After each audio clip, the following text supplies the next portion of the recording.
اسی طرح اس کے ساتھ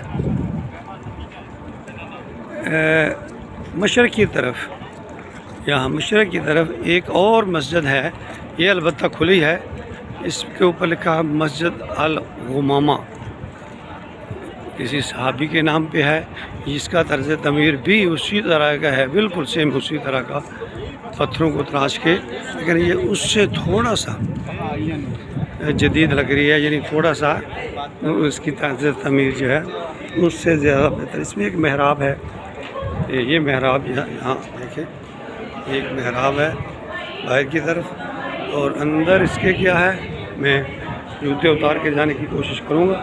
یہ خواتین کا وہ ایریا ہے، یہاں خواتین نوافل ادا کر رہی ہیں، اور یہ مردوں کا ایریا ہے، میں اندر جا کر خود دکھاتا ہوں۔ یہ مسجد الغمامہ، مسجد الغمامہ جی، اس کے اندر میں اب آپ کو جا کے دکھاتا ہوں۔ یہ دیکھیں ماشاءاللہ، واقعی یہ پتھر بہت بڑی یہ بنا کے سلیبیں، اور اس کو یہ دیکھیں اس کا طرز تعمیر،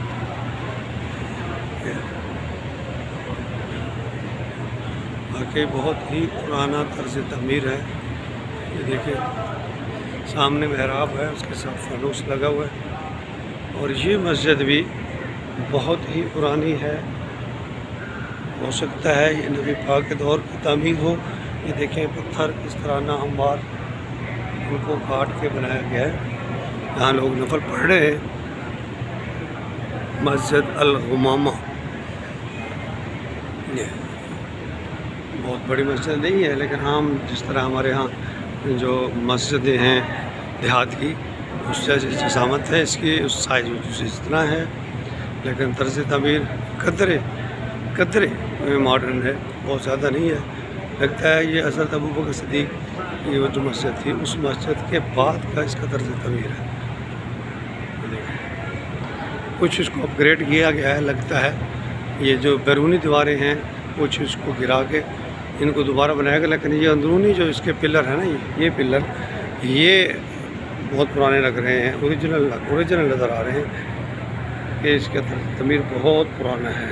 اور یہ دو پلر ہیں، بڑے چوڑے پلر ہیں، دونوں کی جو چوڑائی ہے وہ تقریباً 4 فٹ چوڑی اور تقریباً 10 فٹ لمبی، اس طرح یہ دو پلر لگے ہوئے ہیں۔ ماشاءاللہ یہ اسلام کی وہ نادر تصاویر ہیں جو دیکھنے سے دلچسپی رکھتی ہیں۔